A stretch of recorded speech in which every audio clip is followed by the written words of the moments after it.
Di sini ulun membacakan sejarah singkat salah satu ulama Banjar, tokoh agama yang disegani di Kabupaten Tanah Laut dan sekitarnya, juga merupakan guru presiden pertama rakyat Indonesia, Insinyur Soekarno, Kiai Haji Ahmad Nawawi Al-Banjaratani.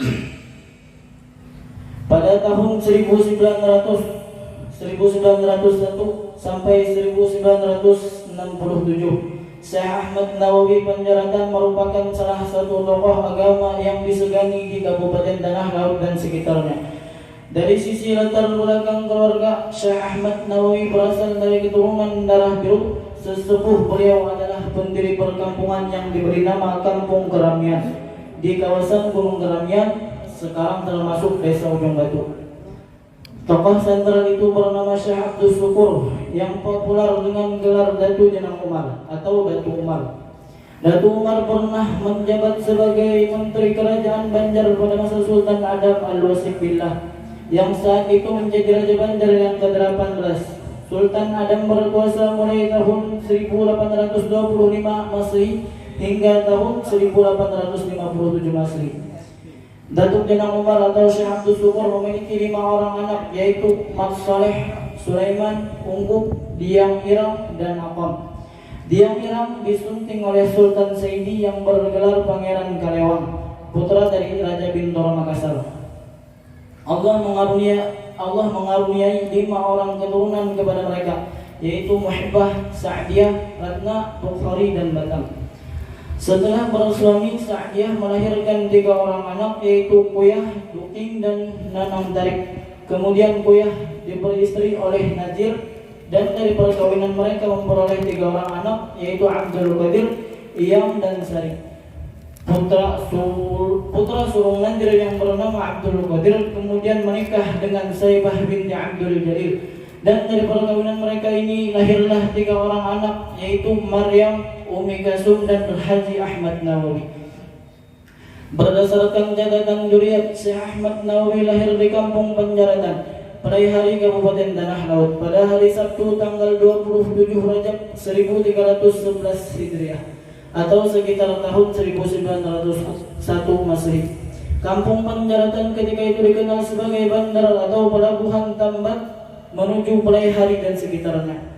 Di pelabuhan inilah tempat keluar masuknya hasil perkebunan, pertanian, peternakan, dan hasil hutan dari tanah laut menuju Banjarmasin, Pulau Jawa, dan daerah-daerah lainnya. Bandar Banjaratan juga merupakan tempat pemberangkatan umat Islam berlabuh bagi orang-orang tanah laut yang ingin menunaikan ibadah haji. Ahmad merupakan nama panggilan akrab beliau. Sewaktu kecil beliau belajar mengaji Al-Quran dengan ayahnya sendiri dan seorang guru yang bernama Anang Basar. Dalam upaya memperdalam ilmu agama, beliau menempuh sistem salafiyah, mengaji di kampung dalam pagar Martapura dengan ulama terkenal yang bernama Haji Muntaha dan Haji Ismail. Di bidang tarekat ini beliau mengambil talqin dzikir, tarekat Naqsabandiyah Khalidiyah dengan Syekh Abdul Rahman Muda di Martapura. Dalam usia 17 tahun, oleh orang tuanya beliau diberangkatkan ke tanah suci Mekah guna menunaikan ibadah haji dan sekaligus untuk menimba dan memperdalam ilmu pengetahuan agama dengan beberapa ulama terkenal di sana. Di antara guru-guru beliau di Mekah ini adalah Syekh Ali Maliki, Syekh Mukhtar Batawi, dan Syekh Said Yunani atau kakek dari Syekh Zaki Yamani, Menteri Perminakan Kerajaan Saudi Arabia. Menurut penuturan teman Syekh Ahmad Nawawi sewaktu menuntut ilmu di Mekah, yakni Kiai Haji Dahlan, orang ilung mata muqaddi dan tokoh NU di Barabai. Ketika di Mekah, di samping belajar, Syekh Ahmad Nawawi juga menjadi guru. Beliau mengajar di sekitar Masjidil Haram dengan sistem mukhalafah dan banyak mempunyai murid. Syekh Ahmad Nawawi memiliki kawan akrab sewaktu menuntut ilmu di Mekah. Beliau tinggal berdua serumah, yaitu Haji Ismail, orang tua dari Haji Humaydi yang juga dikenal sebagai salah seorang ulama dan tokoh masyarakat Tanah Laut. Teman beliau ini duriatnya bersambung ke atas dan sampai dengan Datuk Syekh Muhammad Nafis, ulama sufi penyusun kitab ilmu tasawuf terkenal Ad-Durrun Nafis. Ketika terjadi konflik perdebatan kekuasaan dari tangan Syarif Hussein alaih kelompok Wahabi, Syekh Ahmad Nawawi dan Kiai Haji Ismail memutuskan untuk pulang ke tanah Jawi, Indonesia. Setelah menempuh perjalanan lebih kurang 1 tahun, mereka sampai di Bombay, India. Dari Bombay lalu meneruskan perjalanan menuju Jawa dengan menumpang sebuah kapal dan dengan menumpang kapal lokop menuju Banjarmasin, Kalimantan Selatan. Sesampainya di Banjarmasin, beliau langsung ziarah ke makam Syekh Mufti Jamaluddin atau Surgi Mufti di Sungai Dingah. Lalu meneruskan perjalanan menuju kampung Penjaratan Beraihari Tanah Laut. Ketika Syekh Ahmad Nawawi sudah berada di kampung Penjaratan, beliau dikunjungi oleh Syekh Hasan Yamani, ayah dari Syekh Zaki Yamani.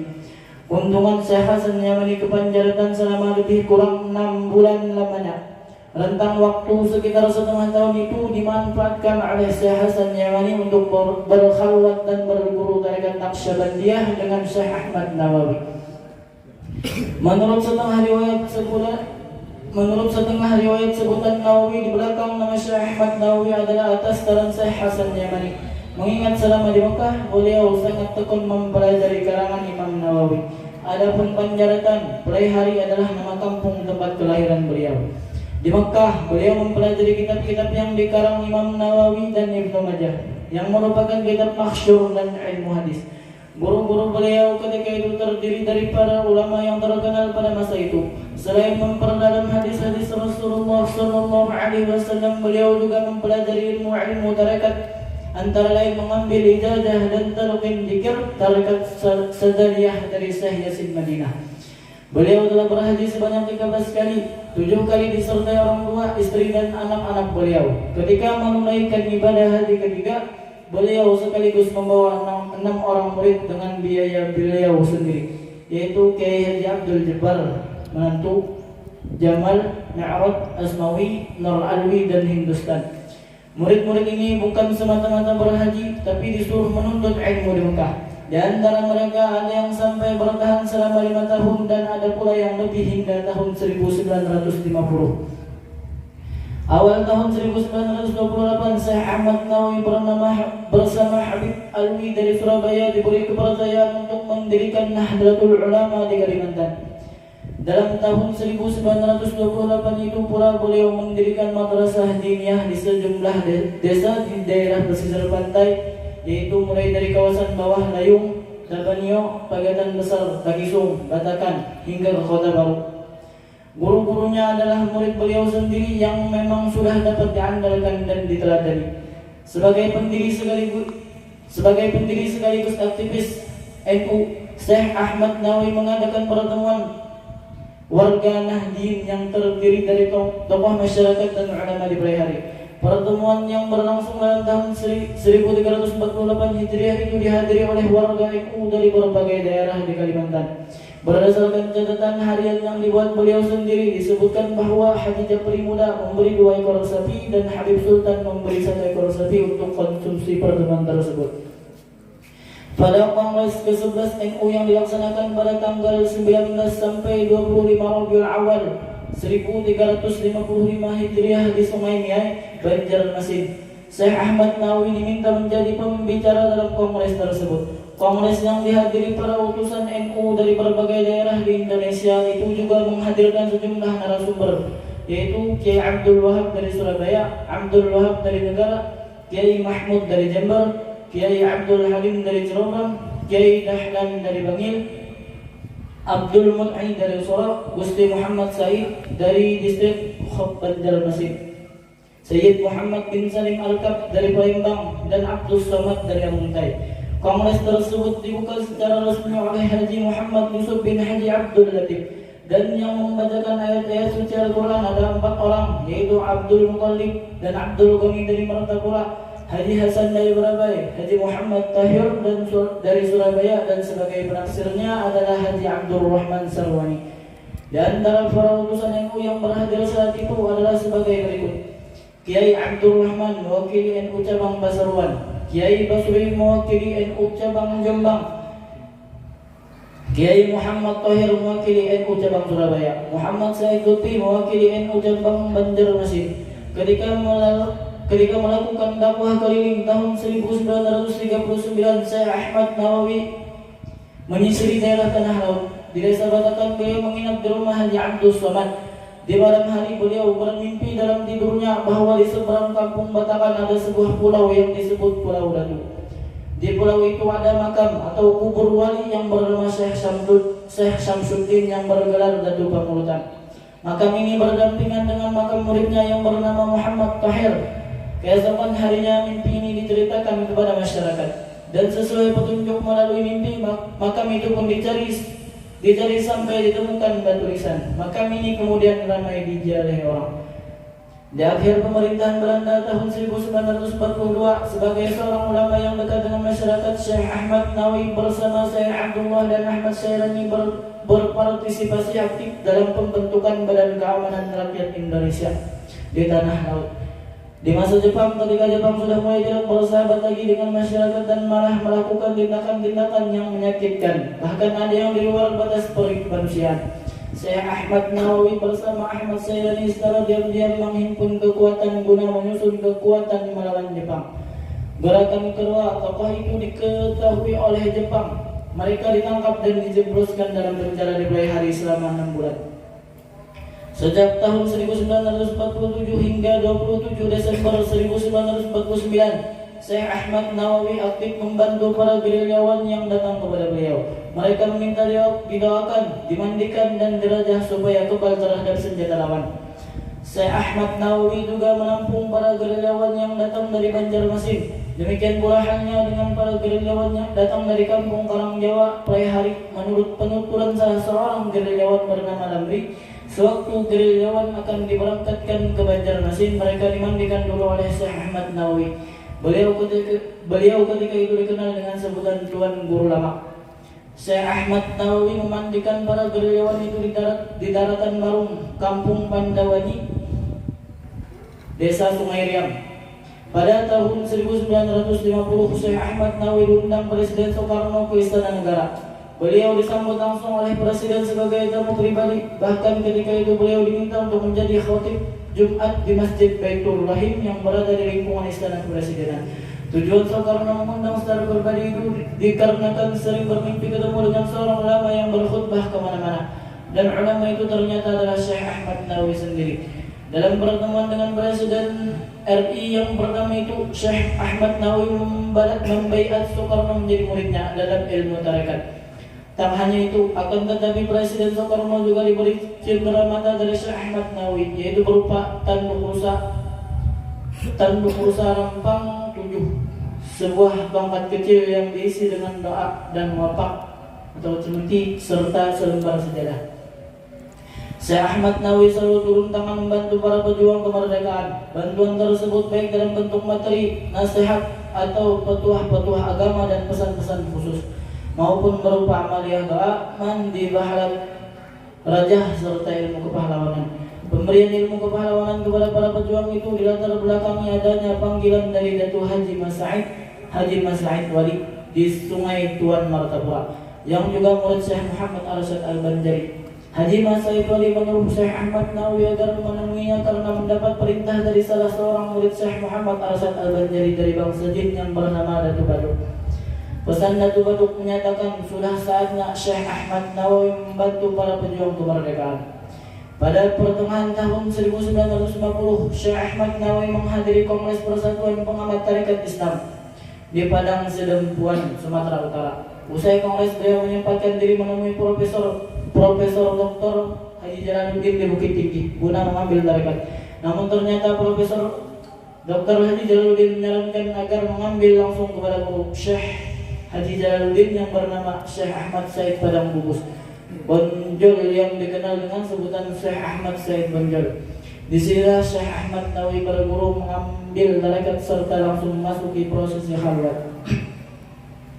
Setelah keluar dari khalwat, Syekh Ahmad Said Bonjol memberi tambahan nama Said kepada beliau, sehingga nama pun berubah menjadi Syekh Ahmad Said Nawawi. Sepulang dari mengikuti kongres pengamal tarekat dan mengambil tarekat dengan Syekh Ahmad Said Bonjol itu, Syekh Ahmad Nawawi makin giat berdakwah serta menyebarkan ilmu tarekat.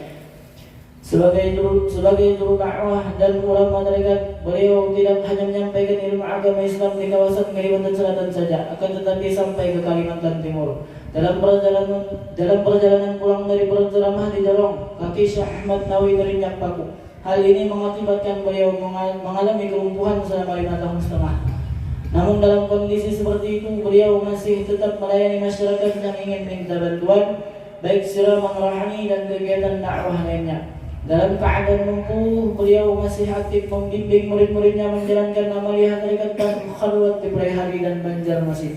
Di antara murid beliau yang dipercaya membantu dalam kegiatan khalwat tarekat Naqsabandiyah Khalidiyah di Praihari adalah Abdul Murad di Karang Jawa dan Guru Darsiun di Asar Masang, sedangkan Kiai Haji Muhammad Syamsuri di Kebun Bunga dan Haji Angah Sabri di Kelayan. Pada waktu itu orang yang mengambil tarekat maupun khalwat dengan beliau datang silih berganti sehingga jumlahnya mencapai ratusan orang. Mereka berdatangan dari berbagai daerah di Kalimantan Selatan, Kalimantan Tengah, Kalimantan Timur, dan malah ada yang berasal dari daerah Sumatera dan sebagainya. Setelah lebih kurang 5 tahun setengah menderita kelumpuhan kedua kaki beliau itu disembuhkan oleh Subhanahu wa Ta'ala, sehingga kondisi beliau kembali seperti sedia kala. Kesempatan itu pun tidak disia-siakan beliau untuk berdakwah dan mengembangkan tarekat, membimbing khalwat baik di Praihari maupun di Banjarmasin. Pada waktu Syekh Ahmad Nawawi berada di Banjarmasin, tepatnya tanggal 8 Safar 1387 Hijriah, beliau dalam keadaan sakit. Setelah 11 hari menjelang akhir hayatnya, Kiai Haji Ahmad Nawawi berada di Pembalingan. Beliau selalu sabar dan tabah dan menghadapi musibah sakit yang menimpanya itu. Beliau menghembuskan napas terakhir pergi menghadap Allah Subhanahu wa Ta'ala dengan tenang pada malam Senin tanggal 17 Safar 1387 Hijriah atau bertepatan 1967 Masehi di Kampung Haur Kuning, tepatnya di samping Masjid Jami Nurul Amin, Kelayan, Banjarmasin. Keesokan harinya jenazah beliau dibawa ke Praihari dan disemayamkan selama 1 malam di rumah anak beliau yang bernama Hajah Nur Asdiyah, istri Kiai Haji Abdul Jabbar. Beliau dimakamkan pada hari Selasa di depan Nanggar Suluk, tempat Riyadhah Amaliyah dan Khalwat tarekat Naqsabandiyah Khalidiyah. Berdasarkan catatan yang ada, istri Kiai Haji Ahmad Nawawi semuanya berjumlah 11 orang, yaitu Ainun Jadiyah atau Hajah Garuk binti Haji Abdul Ghani dari Praihari, melahirkan 2 orang anak, yaitu Hajah Asliah dan Hajah Nur Sihab, cerai waktu masih hidup. Haminah dari Kampung Melayu Banjarmasin, melahirkan 1 anak yang meninggal di waktu kecil belum sempat diberi nama, cerai waktu masih hidup.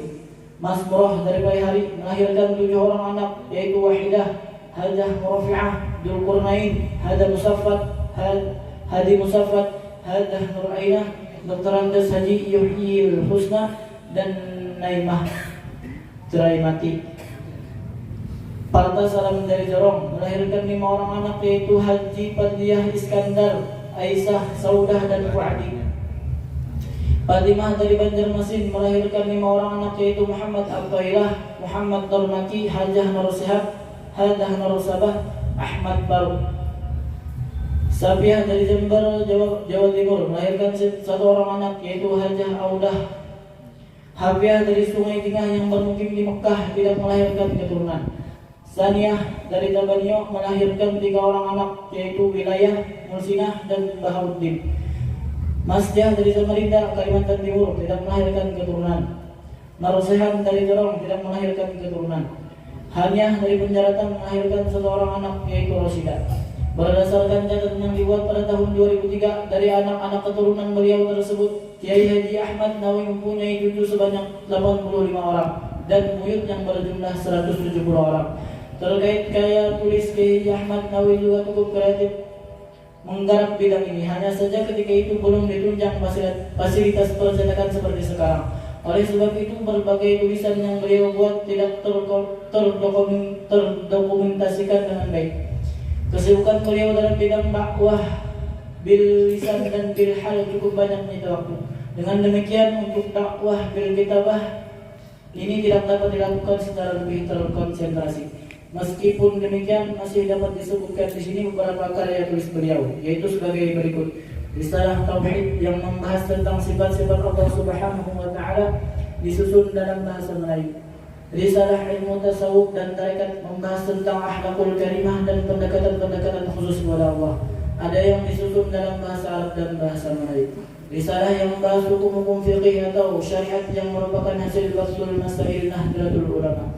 Di antara penerus Kiai Haji Ahmad Nawawi tersebut yang masih eksis hingga sekarang dapat dikemungkinkan antara lain Ustazah Hajah Nur Sabah di Peraihari, Kiai Haji Fadliyah di Sungai Danau, Kiai Haji Abdul Jabbar di Peraihari, Kiai Haji Samsuri di Kebun Bunga Banjarmasin, Guru Darsium Jasa Masam, Guru Sabri di Kelayan Banjarmasin, dan Guru Darkasi di Kelayan Banjarmasin.